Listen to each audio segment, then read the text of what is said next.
నమస్తే, నేను మీ శౌర్య. మంగ్లీకి సంబంధించిన కేసు రోజు రోజుకి కాదు, అసలు గంట గంటకి కూడా కీలక పరిణామాలు చోటు చేసుకుంటూ ఉన్నాయి. కొత్త మలుపులు తీసుకుంటూ ఉంది. ఇప్పటి వరకు కొన్ని కోట్ల స్కామ్ అని చెప్పినప్పటికీ కూడా దాని వెనుక ఆత్మహత్యలు కూడా సంఖ్య పెరుగుతూ వస్తోంది. అలాగే మనం చూసుకుంటే లైవ్ గా కూడా సూసైడ్ చేసుకున్న ఉదంతం మనం చూసాము. అసలు ఇంత జరుగుతున్నా కూడా ఎవరు స్పందించకపోవడం వెనుక కారణం ఏమై ఉంటుంది అసలు? ఇదే పెద్ద క్వశ్చన్ గా ఉంది. సో దీని గురించి మాట్లాడదాం. మనతో పాటు సీనియర్ జర్నలిస్ట్ దుర్గవడ్ల మణి గారు ఉన్నారు. నమస్తే మ్యామ్. నమస్తే అండి. మ్యామ్, మంగ్లీ కేసు తీసుకుంటే ఏదో ఒక మార్పు వస్తుంది అని మనం 5-6 రోజుల నుంచి కూడా ఈ రోజు అరెస్ట్, ఆ రోజు అరెస్ట్, ఆధారాలు బయటకు వస్తున్నాయి, ఇవన్నీ అనుకున్నాం. కానీ అసలు ఒక మనిషి ప్రాణం పోతుంది. చాలా మంది, అలా ఒక్కరు కాదు, ఇప్పటి వరకు చాలా మంది ప్రాణాలు కోల్పోయారు. ఎక్కడెక్కడ వడ్డీలకు తెచ్చి రూపాయి వడ్డీలకు తెచ్చుకొని వీళ్ళు ఇక్కడ ₹20 వస్తుందని నమ్మకంతో పెట్టుబడులు పెట్టిన వాళ్ళు ఉన్నారు. సో నిజంగానే వాళ్ళు ప్రాణాలకు తెగించే పెట్టుబడి పెట్టారని అనుకోవాలి మనం. సో దీన్ని మీరు ఎలా విశ్లేషిస్తారు? అసలు ఈ కేసు ఎటుపోతుంది? అసలు ఇది కేసేనా? అసలు ప్రజలు అంటే అంతమంది ప్రాణాలకు లెక్కలేదని అనుకోవచ్చు మనం. ఇంతమంది బయటకు వస్తుంటే కనీసం ఎవరి నుంచి కూడా మీడియా తప్ప ఎక్కడ ఎవరు కూడా స్పందిస్తున్న దాఖలాలు కనిపించట్లేదు.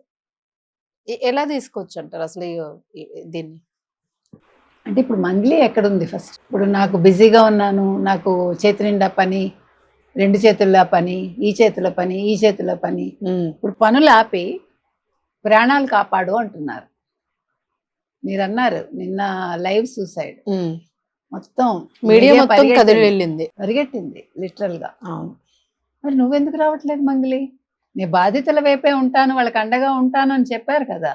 నేను డీజీపీకి కూడా చెప్పాను, సజ్జనార్కి చెప్పాను అండగా ఉండండి అని. నువ్వు చెప్పడం ఏంటి వాళ్ళకి? ఒక డిపార్ట్మెంట్ ని శాసించేంత గొప్పదాని శాసించినట్లు అనిపిస్తుంది. అలాగే ఆ రోజు ప్రెస్ మీట్ లో ఆవిడ శాసించారు అన్ని. అసలు మీడియాని ఎట్లా నిలబెట్టింది ఆవిడ? రెండో రోజు ప్రెస్ మీట్ కొంచెం తేడా వచ్చిందిగా వాయిస్ లో. ఇవాళ మనిషే కనిపించట్లేదు. ఓకే, మీరు చాలా బిజీ కావచ్చు, బాగా సంపాదించుకుంటూ ఉండొచ్చు, కానీ మనుషుల ప్రాణాల కంటే ఇది ఎక్కువ కాదు. అది కూడా మీ బంజారాలు, సామాన్యులు, అసలు వాళ్ళ కమ్యూనిటీ ఇప్పుడు పూర్తిగా వ్యతిరేకిస్తూ బంజారా జేఏసీ ఏదైతే ఉందో ఆత్మహత్యలు జరుగుతుంది. వాళ్ళు బాధపడుతున్నారు. మంగ్లీనే దీనికి పరిష్కారం, మంగ్లీనే చేసింది, మంగ్లీ మాట మీదే మేము డబ్బులు పెట్టాము. ఇవాళ వేళ్ళన్నీ మంగ్లీ వైపు చూపిస్తున్నాయి. మాకు తెలియదన్నా తెలుసన్నా అంటే వాళ్ళు అబద్ధం చెప్పరుగా. మధుతో కలిసి ఆవిడ చేశారు బిజినెస్. వాళ్ళ తమ్ముడిని కాపాడడం కోసం ఆవిడ అబద్ధాలు చెప్తున్నారని వాళ్ళు అంటున్నారు. తర్వాత ఈ సోకాల్ జర్నలిస్టులు కొంతమంది ఉన్నారు కదా, వాళ్ళు పాప అమాయకురాలు మంగ్లీ నిరికించారు అని పాపం పెట్టారు. సో మరి రేపొద్దున ఆవిడ దొరికితే వీళ్ళు ఏమవుతారు?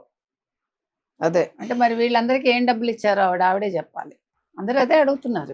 అదే ఇప్పుడు రాజకీయ నాయకులను గాని, సామాజిక వర్గాలను గాని, సమాజానికి ఇవాళ మీరు ఇందాక ఒక మంచి మాట అన్నారు, ప్రెస్ వెళ్తాం తప్ప ఒక్క పొలిటీషియన్ మాట్లాడటం లేదు, ఒకళ్ళు దీని మీద స్పందించడం లేదు. సిఐడి ఎంక్వైరీ అన్నారు, సిఐడి ఏమైంది? ఇంతమంది ప్రాణాలు పోతుంటే ఇంకా ఎంతమంది ప్రాణాలు పోవాలి? వాళ్ళు అమాయకులు ఒక రకంగా. వాళ్ళు మంగ్లీ మొహం చూసి పెట్టుంటారు డెఫినెట్ గా. మంగ్లీ పేరు వినే పెడతారు, అమ్మాయి ఒక సెలబ్రిటీ కాబట్టి, మన అమ్మాయి మన బంజారా పిల్ల అని. కాబట్టి మీరు ఇందాక అన్నట్టుగా వాళ్ళ అప్పులు చేసి మరి వడ్డీలకు తెచ్చి, ఆశ ఎవరికైనా ఉంటుందండి, అందులో వాళ్ళు సామాన్య ప్రజానీకం కాబట్టి కొంచెం ఎక్కువ ఉంటుంది. కాబట్టి వాళ్ళు పెట్టారు. పెట్టినప్పుడు ఇవాళ మధు అనేవాడు అరెస్ట్ అయితే సరిపోదు, డబ్బు ఎక్కడ దాచారో బయటికి రావాలి. తర్వాత మన రమేష్ వచ్చాడు కదా, రమావతి రమేష్, బయటకు వచ్చి నా కళ్ళతో నేను చూశాను మధు అకౌంట్లోకి డబ్బులు పడ్డాం. తర్వాత అతను ఎవడు బన్సాల, అతను క్యాష్ వెళ్ళిపోయాడు, ఇలా అంతా చెప్పాడు కదా. మరి ఎందుకని ఎవరు స్పందించడం లేదు? ఇవాళ ఒక్క మినిస్టర్ కానీ, రేవంత్ రెడ్డి కానీ. మీకు నేను ఒకటి చెప్తానండి, మీరందరు రాజకీయ నాయకులు కరెక్టే, మీకు అందరికీ ఓట్లు కావాలి. ఓట్ల కోసం మీరు సామాన్యులతో ఆడుకోవద్దు. అవును, ఇప్పుడు బంజారా ఓట్లు మీకు అవసరం అయితే ఉండొచ్చు, ఎస్టీల ఓట్లు మీకు అవసరం అయితే ఉండొచ్చు, దట్ ఈస్ డిఫరెంట్ ఇష్యూ. కానీ ఇక్కడ ఇది డిఫరెంట్ ఇష్యూ. ఇవాళ మంగ్లీ ఇన్వాల్వ్మెంట్ ఉంటే కనుక అయితే మీరు అరెస్ట్ చేయించండి ఆవిడ్ని, నిజాలు బయటకు తీయండి. ఇవాళ ఆవిడ పొలిటికల్గా నాకు చాలా ఇది ఉంది అని చూపించుకోవటం కోసం ఆవిడ ముందు అసలు హడావిడి చేసింది కదా. దాన్ని ఎట్లా తీసుకోవాలి? ఒక డీజీపీని కలవటం ఏంటి, ఒక సజ్జనాన్ని కలవడం ఏంటి, నాకు వీళ్ళు తెలుసు అని చెప్పుకోవటమేగా, మీరు నన్ను ఏమీ చేయలేరని. ఇవాళ కర్ణాటక ఒక ఎమ్మెల్యే మనవడి దగ్గర 80 లక్షలు వీళ్ళు కొట్టేశారు, అది కూడా బయటకు వచ్చి. కాబట్టి ఇది ఒక రాష్ట్రం కాదండి, 3 రాష్ట్రాలు ఇంకా ఎక్కువేమో మనకు అసలు తెలియదు. మామూలుగా తీసుకుంటే మాత్రం ఎవరు మధు ఎందుకు పెడతారు? మధు పేరు మీద 80 లక్షలు ఒక అసలు మినిస్టర్ ఇప్పుడు మనోడు మీరు నేను పెట్టినంత పెడితే ఎవడన్నా పెడతాడా? అసలు మామూలు ఆ. మంగ్లీ అంటేనే మనం పెట్టాం, మనకు అంత ఆ, అవసరం మనం లేదు. కాదు, మీరు కనీసం నేను పేదోళ్ళు పెడతామంటే నమ్మే ఎవడైనా వస్తాడా?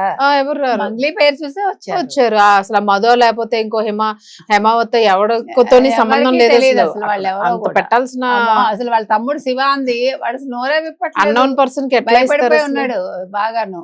నేను అనేది అది, మీరు లేకుండా వాళ్ళు ఎందుకు పెడతారు? లేదు మేడం, అంటే దీని మీద డిస్కషన్స్ ఏంటంటే ఇప్పుడు అందరూ మేధావులు అందరూ కూడా దీని మీద మాట్లాడుతూ ఉన్నారు. ఇప్పుడు మీలా జర్నలిస్టులు కానీ అనాలిసిస్లు కానీ అందరూ అంతమంది మాట్లాడుతున్నది ఒకటే, దీని వెనుక ఏదో పెద్దదే జరుగుతోంది, పెద్ద హస్తాలే ఉన్నాయి, లేదంటే ఆఫ్టర్ ఆల్ మంగ్లీ అన్నట్టు మాట్లాడుతున్నారు. వాళ్ళు అంత భయపడాల్సిన అవసరం అంటే ఏముంది? మంగ్లీ మంగ్లీకి ఈ డబ్బంతా తీసుకెళ్లి ఎవరి దగ్గర పెట్టింది అనే కోణంలో కూడా బల్క్ అమౌంట్స్ ఆలోచిస్తున్నారు. అనేవి ఎక్కడ ఇన్వెస్ట్ ఎక్కడ అయినాయి invest దీని వెనుక? అయ్యాయి, ఎవరెవరు ఉన్నారు ఇందులో, పొలిటీషియన్స్ ఇన్వాల్వ్ అయ్యారా, అందుకని అందుకే ఎవరు కదలడం బయటికి లేదా ఈ రావట్లేదా? ఆరోపణలన్నీ? అందుకని ఇవాళ కాంగ్రెస్ గవర్నమెంట్ గమ్మని కూర్చుందా? ఇది అంటే మనం అంటున్నది కాదు, ప్రజలు వాళ్ళందరూ అంటున్నది, మనకి అడుగుతున్నారు. మనం కాదు, మనకేం తుది ప్రజలు మలుపు ఇన్ని తెలియదు క్వశ్చన్స్ మనకి. వేస్తూ ఉన్నారు ఎగ్జాక్ట్లీ అని అంటూ ఉన్నారు. సో దీనికి తెరదించాలి కదా అట్లీస్ట్. డెఫినెట్ గానండి. ఒక నిమిషం. తెర దించాలి, మంగ్లీ బయటికి రావాలి, మాట్లాడాలి, వాళ్ళ దగ్గరికి వెళ్ళి మాట్లాడాలి. నేనున్నాను, నిన్న ఇంతమంది చచ్చిపోతే ఆవిడ ఏం చేస్తోంది, అక్కడికి వెళ్ళి పరామర్శించాలిగా. అంటే పరామర్శించట్లేదంటేనే మంగ్లీ ఇన్వాల్వ్మెంట్ ఉందా? బయట నేను కొన్ని వింటూ ఉన్నాను మేడం, మీరు వినే ఉంటారో, చాలా మంది వింటూ ఉన్నారు ప్రాక్టికల్ గాను. డబ్బులు కొరత ఉందన్నా, లేదు ఫైనాన్షియల్ గా ఇబ్బంది ఉన్నదన్నా, మంగ్లీలు అంటే ఒక స్కామ్ చేస్తే సెట్ అయిపోతావు, అలా ట్రై చెయ్యరు, ఇలాంటి కామెంట్స్ చాలా వినిపిస్తున్నాయి. అవునండి, ఏముంది, చాలా ఒక పొలిటికల్ రకాలుగా. లీడర్ ని ఆ, పట్టుకుంటే గట్టిగా పెద్ద అంతే. ఇవేమి నడిచే అందులో కేసులు కాదు. ఆవిడేదో నా సో వెనకాల ఒక కేంద్ర మంత్రి ఉన్నారు అని అది అన్నట్టుగా ఎగ్జాంపుల్ గా అన్నారు. పోతుంది, ఉదాహరణగా పోతుంది. ఇలా చెయ్యొచ్చు, చేస్తే ఏం కాదు, డిపార్ట్మెంట్లను కూడా హేళనగా మాట్లాడుతున్నారు. అవును, మరి ఎందుకు అసలు వీళ్ళు చలనం రావట్లేదు? అసలు ఈ కేసులో ఏంటి అనేది అర్థం కావట్లేదు. అది వాళ్ళే నోరు విప్పాలండి. ఉమ్. సజ్జనార్ గారో, డీజీపీనో, ఎవరు రేవంత్ రెడ్డో, లేకపోతే మరొక minister, they have to speak. ఇందులో నిజానిజాలు బయటికి రావాలి, బాధితులు మంగ్లీ ఉన్నారు రావాలి, main. బాధితులను ఆదుకోవాలి. అవును, ఇవాళ బాధితులందరూ కూడా సామాన్యులు, బంజారాలు కాబట్టి అవును. ప్రభుత్వం మీద చాలా పెద్ద బాధ్యత అయితే ఉంది. మరణాల సంఖ్య కూడా పెరుగుతూ ఉంది జరుగుతోంది. కాబట్టి మరి దాన్ని కంట్రోల్ చేయాలి. ఉమ్. ఇందాక మనం అనుకున్నట్టుగా ఆర్టీసీ సమ్మె తోటి ఆ, ఒక శంకర్ గౌడ్ మరణం ఒక్క మొత్తం సజీవ దహనంతో మొత్తం దహనంతోటి డిమాండ్స్ అన్ని ఓకే చేసింది ఓకే చేశారు. మరి ఇంతమంది చచ్చిపోతుంటే ఎందుకు మాట్లాడట్లేదు? పొలిటికల్ గా ఏదైనా ఇందులో ఇన్వాల్వ్మెంట్ ఉందా అనే దగ్గర ఈ అనుమానాలు కేసు ఒక క్వశ్చన్ మార్క్ లాగా నిలిచింది. Right madam, thank you madam.